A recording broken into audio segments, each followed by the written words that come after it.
प्रातः क्लास चल रहा था 13 अप्रैल 1968 शनिवार को 8वें पेज के मध्यांत में बात चल रही थी कि फूड मिनिस्टर तो शिव बाबा है ना, परमपिता परमात्मा है। देह का फूड मिनिस्टर देह की परवरिश करने का या आत्मा की परवरिश करने का? आत्मिक सुख, अतीन्द्रिय सुख। और जिनको आत्मिक सुख मिलता है वो तो फिर और स्थूल सुख इंद्रियों के वो तो ले ही लेंगे। तो बताया वो फूड मिनिस्टर तो एक ही परमपिता परमात्मा जो आए करके इतना अनाज देते हैं। अनाज माने ताकत। अनाज में ताकत होती है या फल सब्जियों में ज्यादा ताकत होती है? अनाज में ज्यादा ताकत होती है। इतना अनाज देते हैं बाबा जो तुम जन्म जन्मांतर भरपूर रहते हो। इतना देते हैं जो अरे बच्ची ये इस लाइफ में बाबा कहते हैं ना 12 आने इसने बेचा है इस लाइफ में। अनाज किसने? ब्रह्मा बाबा ने 12 आने में 1 मन अनाज बेचा। इसी जिंदगी की बात है। 10 आना 12 आना का 1 मन माने 40 किलो लगभग। तौला और चौथाई और ये होते थे ना है बटखरे। परंतु उस समय में हम ऐसा वजन से करते हैं, मन के हिसाब से दे देते हैं। मन तो जानते हो ना, मन माने दिल के हिसाब से दे देते थे। कोई तौला ताली की जरूरत भाई, हाँ इतना होगा। और कोई वो भूंगरा, चने नहीं भूंगरे के पास जाते थे तो वो भर करके दे देते थे अपने बर्तन में। होना कोई बर्तन है, उतने वजन के होते थे तो उसमें दे देते। पाई देते थे, वो छोटी रख दिया। पैसा देते थे तो बड़ी रखते थे, तो वो बड़ी टोकरी, बड़ी जो हंडी होती थी या मिट्टी का बर्तन होता है उसे भर करके देते। अगर 2 पाई तो 2 छोटी देते थे। पैसा देंगे तो उठाएंगे बड़ी वो, और पैसा नहीं देंगे तो वो बड़ी नहीं उठाएंगे। देखो वो थी ना आगे। अभी तो के देखो क्या क्या निकल पड़ा है, क्विंटल फुंटल स्विंटल, जाने क्या क्या निकल पड़ा। अभी तो बाबा क्विंटल है। और ये भी नहीं समझते हैं, क्योंकि ये कायदा है कि जो जैसा राजा बनता है वो अपना सिक्का अपनी बात मनवाता है। सब अपनी राजाएं जो बने हैं अपनी भाषा चलाई है, अपनी बातें चलाते हैं। तो देखो ये राजाएं तो देखो कितने सिक्के हैं जिनमें राजाओं के चित्र बने हुए। और हो सकता है जो आगे भी गाया हुआ है कि भाई हिस्ट्री में ऐसा भी हुआ कि कोई चमार बैठ गया 1 दिन के लिए या 2 दिन के लिए राजा बन करके, तो उसने काहे के सिक्के चला दिए। पता है, चमड़े के सिक्के चलाई दिए। ये गायन है। हाँ। 13/4/1968 की प्रातः क्लास का 9वां पेज। किस समय का गायन है? ये पुरुषोत्तम संगम युग का गायन है। देह अभिमान को चमड़ी कहा जाता है। तो हाल ऐसे देखने में आते हैं। अभी देखो, सोना तो छोड़ो, चांदी का क्या हाल हो गया है, कितना भाव बढ़ गया है। सोने का भाव क्या हो गया? अभी तो तांबे को भी हटाई दिया। तांबे का सिक्का पहले बनाते थे ना, वो भी हटाई दिया, क्योंकि उनको ये सब काम में आता है। किसमें? लेन देन करने में विदेशों से। हाँ, ये सारा काम में आ जाता है। ऐसे नहीं सिर्फ सोना ही काम में आता है। तो हो सकता है कोई अच्छे चमड़ा भी कोई ऐसा निकालेगा, और निकलेगा। आजकल देखो क्या क्या निकालते रहते हैं। तो ये निकलते हैं, फिर शायद चमड़े के भी सिक्के बन जावे। हाँ। तांबे के देखने में जैसे हल्के, ऐसे चमड़े के सिक्के। निकल के भी तो बनते तो है ना। तो कम से कम जितना तमो प्रधान बनता जाएगा, इंसॉल्वेंसी पूरी होती जाएगी। क्योंकि ये तो तुम बच्चे जानते हो, बिल्कुल ही कलयुग के अंत में इंसॉल्वेंट बनना होता है। इंसॉल्वेंट कौन बनता है? जो पुराने थे, पुराना है, वो इंसॉल्वेंट बनता है ना बच्चे। अरे ये भारत तो बहुत पुराना है। नाम ही इनके धर्म का देते हैं आदि सनातन। सनातन माने पुराना, और उसमें भी आदि का पुराना, नामी ग्रामी है। तो लोग भी समझते हैं कि हाँ ये बहुत पुराना है। तो जब कोई पुराना देश गरीब होता है तो फिर उनको बहुत कर्जा देते रहते, क्योंकि यहाँ इस दुनिया में आमदनी तो कर्जा देने में बहुत है ना बच्ची।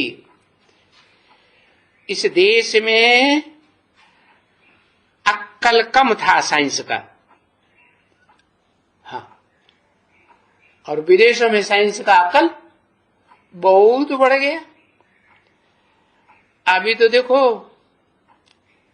कितनी साइंस बाहर से आती है, कितनी क्या क्या, ये देखो क्या क्या चीजें बन गई हैं। ये बाहर की मदद है ना। सभी आजकल भी देते हैं, पैसे भी देते हैं, और वो अक्कल वाले ही आकर के फिर बच्चों को सिखलाते रहते हैं। अक्कल जानते हैं क्या होता है? बुद्धि। हाँ, तो देखो अभी भारत की क्या हालत हो गई है। दूसरों से लेते रहते हैं, खुद की अकल तो उतनी है नहीं, पत्थर बुद्धि बन जाते हैं। अब ये भी तुम बच्ची जानती हो क्या है? ये पत्थर बुद्धि क्यों बन जाते हैं? प्योरिटी की पावर इन राजाओं में नहीं रहती जो जन्म जन्मांतर के राजा बने हैं भारत के। तो फिर अक्कल चट्ट हो जाती है, क्योंकि ये संगम है ना। है कल की अंतिम दुनिया का नई दुनिया से संगम है। तो तुम सारे चक्कर को अभी जान गए और तुम्हारी बुद्धि में अच्छी तरह से बैठा हुआ है। सारा चक्कर तुम्हारी बुद्धि में बैठा हुआ है, इसलिए तुम्हारा नाम ही देखो रखा है। क्या नाम रखा है? स्व मने आत्मा, दर्शन मने आत्मा के 84 के चक्कर का, 84 के जन्मों का दर्शन करो बुद्धि से, मन से। स्वदर्शन चक्र, चारों युगों का ये चक्कर बुद्धि में घुमाते रहो। तो ये नाम तुम्हारा रखा है स्वदर्शन चक्रधारी। तुमको ही कहा जाता है स्वदर्शन चक्रधारी। ऐसे नहीं कि ये इसको दादा लेकर आज ब्रह्मा को कहा जाता है, इसका चलता है सुदर्शन चक्र। नहीं, इसका सुदर्शन चक्र चले तो क्या होगा? जन्म मरण के चक्कर से अपने शरीर के द्वारा ही छूट जाए, है ना? लेकिन छूटता है और ही सूक्ष्म शरीर का कड़ा बंधन बन जाता है। नहीं बनता? बनता है। तो तुमको कहा जाता है सुदर्शन चक्रधारी, मेरे को भी नहीं कहा जाता। मुझे सुदर्शन चक्र घुमाने की दरकार है? क्यों? क्यों नहीं है? कारण अरे है, हाँ, मैं तो पहले से ही त्रिकालदर्शी हूं, क्योंकि जन्म मरण के चक्कर में नहीं आता। हाँ, इसलिए मैं तो हूं ही त्रिकालदर्शी। बाकी जो भी आत्माएं हैं वो की आत्माएं हैं, वो तो सब जन्म मरण के चक्कर में आती है ना, सुख भोगते भोगते, दुख भोगते भोगते। तो तुमको कहा जाता है सुदर्शन चक्रधारी, न इसको कहा जाता है, न मेरे को कहा जाता है, तुमको कहा जाता है। नंबरवार पुरुषार्थ अनुसार तुम बच्चे हो। अभी तुम्हारे को ही नया करके बनाते है। तुम पुराने थे पुराने, तो सबसे जास्ती पुराने, उनको सबसे जास्ती नया बनाते। और हम बच्चों को कहें, बच्चों स्वदर्शन चक्रधारी भव। हाँ, कौन कहे? हम कौन है? हम माने कम से कम दो तो होने चाहिए ना। तो हम कौन हो गए? हाँ, एक तो आत्मा, जो सदैव आत्मा ही है, supreme soul, heavenly God father है, सदा शिव ज्योति। और दूसरा, वो आत्मा निराकार जब तक साकार में प्रवेश न करे तब तक कोई व्यक्त रूप पकड़ेगा नहीं। तो बताया हम दोनों निराकार और इस सृष्टि रूपी रंगमंच पर सदा काल साकार, दोनों मिलकर के बच्चों को कहें, बच्चों सुदर्शन चक्रधारी भव। तो वो बच्चा समझेगा कि ये सुदर्शन चक्रधारी क्या चीज है। ये पता नहीं ये कहाँ की बात है? अरे कहेंगे ये कहाँ की लैंग्वेज है? अरे ये तुम बिना समझाए कोई समझेगा? नहीं समझेगा।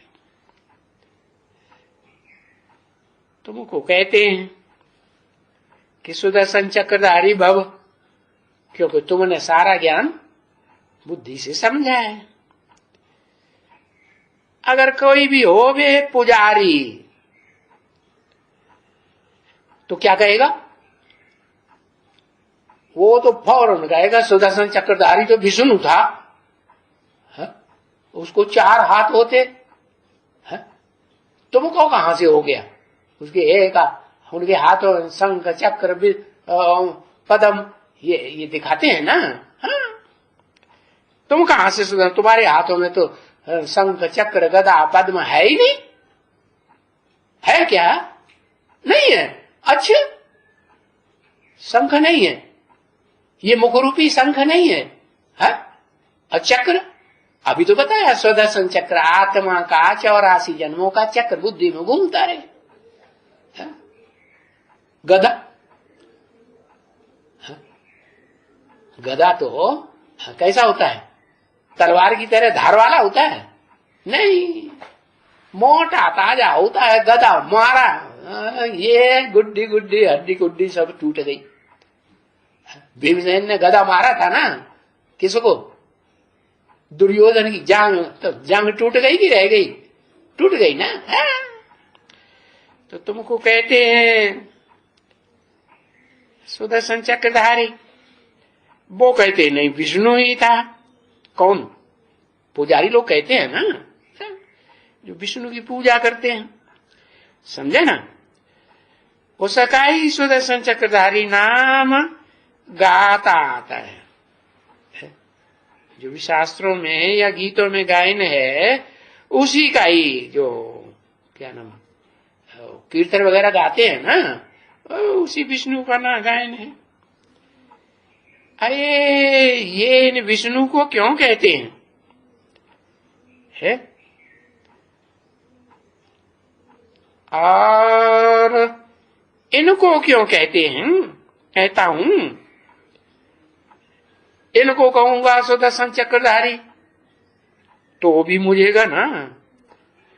तभी बाबा इनको कहते हैं, बच्ची नया नया कोई आएंगे तो बाबा ऐसे ऐसे बात करेंगे। तो बाबा फिर आएंगे तो फिर नई बात निकालेंगे वो शुरू से। क्या बात निकालेंगे? कि भाई बच्चे, सबके बेहद के 2 बाप हैं। एक आत्माओं का बिंदु बिंदु आत्मा है ना, निराकार बिंदु। बिंदु को तो चाहिए जितना छोटा बना दो तो निराकार हुआ ना, कि उसका कोई लंबाई चौड़ाई होती है? होती है? नहीं होती। तो निराकार आत्माओं का बाप सुप्रीम सोल ज्योति बिंदु, सदा शिव ज्योति। और दूसरा साकार शरीरधारी जो मनुष्य मात्र हैं इस सृष्टि रूपी रंगमंच पर, उन सबका बाप है। जिसे कहते हैं आदम, एडम, अर्जुन। है? अर्जुन के ही रथ में आते हैं ना, शरीर रूपी रथ में। हाँ, तो देखो वो वहां से निकाल के शुरू करेंगे कि भाई 2 बाप होते हैं बेहद के। वहां से समझाना शुरू करेंगे। ओ अलफ और बे। फिर प्रैक्टिकल में बताएंगे कि अलफ मना पुरुषार्थ में आदि से लेकर के जब से ज्ञान में आया हो तब से अंत तक खड़ा रहे। कौन सा अंत? जब तक देहभान रहे है मन बुद्धि में, तब तक पुरुषार्थ करता ही रहे, खड़ा रहे कि पड़ जाए, गिर जाए। हाँ, खड़ा रहे। और बे, उर्दू में बे को पड़ा डंडा कहते हैं। वो तो पुरुषार्थ करते करते क्या हो जाता है? कौन पड़ जाता है? घंटों लगाते, कोई तो लिखते ही नहीं। हाँ, ब्रह्मा बाबा दादा लेखराज। हाँ, और वो तो कहते हो ना दादा लेखराज। हाँ, तो देहधारियों का दादा है। आत्माओं का दादा है क्या? दादा तो बड़े भाई को कहा जाता है। तो आत्माओं का बाप तो सुप्रीम सोल शिव, और आत्माओं का बाप का जो बच्चा बाप है, आत्माओं का बाप सुप्रीम सोल, उसका बड़ा बच्चा है वो अर्जुन, आदम, एडम, आदिदेव, महादेव। तो ये 2 आत्माएं हो गई। एक मनुष्य सृष्टि का बाप जो शरीर से और आत्मा से सृष्टि रूपी रंगमंच पर सदाकाल स्थिर रहता है या नहीं? हाँ। और एक आत्माओं का बाप जो आत्माओं के लोक में ही रहता है, इस साकारी दुनिया में सदाकाल नहीं रहता, थोड़े समय के लिए आता है। जैसे और धर्म पिताएं आते हैं, ज्यादा से ज्यादा 100 साल के लिए आते हैं अपना धर्म स्थापन करने। तो अब समझ गए ना कारण, क्योंकि तुम नए ले आते हैं और बड़े आदमी हैं, है। बड़े आदमी को अगर न करेंगे तो तुम्हारा काम नहीं बनेगा। क्या नहीं करेंगे? बड़े आदमियों की सेवा नहीं करेंगे, ईश्वरीय ज्ञानी की सेवा करना है ना, नहीं करेंगे तो तुम्हारा काम बनेगा? नहीं बनेगा। उन्हें तो समझाना ही पड़े, क्योंकि बड़े आदमियों के काम भी तो, उनसे काम भी तो निकलता है ना। तो बोलेंगे हम देखें क्या बाबा को, है? तुम्हारे शिव बाबा को हम देखें क्या? तो बाबा कहां से निकाले? है? जैसे बच्चों को कहते हैं, बच्चे सबको समझाओ कि ये मनुष्य मात्र का इस समय में दो बाप हैं, एक लौकिक साकार बाप और एक पारलौकिक बाप। लौकिक हद का होता है, हद की दुनिया का। पारलौकिक बेहद आत्माओं का बाप है। आत्माएं की हद होती है या बेहद की आत्माएं? बेहद की कैसे? अरे बोल दिया तो बताओ ना फिर कैसे है? अरे घंटों लगा दे। है बेहद आत्माओं का बाप इसीलिए कि मनुष्यों की तो संख्या आदमशुमारी फिर भी दुनिया में करते हैं, देश देशांतर। लेकिन प्राणी जो और हैं, पशु पक्षी कीड़े मकोड़े, इनकी शुमारी करते हैं क्या? इनकी गिनती करेंगे? वो कर ही नहीं सकते। तो लौकिक का जो देह का बाप है वो तो हद का हो गया है। कौन बेहद का बाप कौन है लौकिक में? है कोई है या नहीं है? अरे एक अक्षर लिखने में कितनी देर लगाते हैं, दुनिया भर की इबारत लिखेंगे। प्रजापिता, हाँ प्रा लिख दो, मानव समझ में आ जाएगा। तो पारलौकिक बेहद का बाप उसके मुकाबले है, वो पारलोक का है, इस लोक का नहीं है। हैं? सूरज चांद सितारों की दुनिया से पार जाता है। और चैतन्य सूरज चांद सितारे भी हैं कि नहीं इस दुनिया में? है। तो उनसे भी पार जाता है कि इन्हीं के साथ रहता है? उनसे भी पार जाता है। तो पारलौकिक बाप तो जब है तब जो बच्चों को वर्षा देंगे तो कैसा वर्षा देंगे? वेद का बाप है तो आत्मा रूपी जो बच्चे बनते हैं उनको हद का वर्षा देंगे या बेहद का देंगे? बेहद का वर्षा देंगे। जो वर्षा है वो आत्मा बनने, आत्मिक स्थिति में स्थित होने वाले बच्चे को सिवाय और कोई धर्म वालों को मिल ही नहीं सकता। तो बरोबर ये देखो है, इतना बेहद का वर्षा देते हैं ना, जो जन्म जन्मांतर खूंटता नहीं। ये बाप का वर्षा है ना, बेहद के बाप का। आदि सनातन देवी देवता धर्म का वर्षा बाप से मिलता है। ओम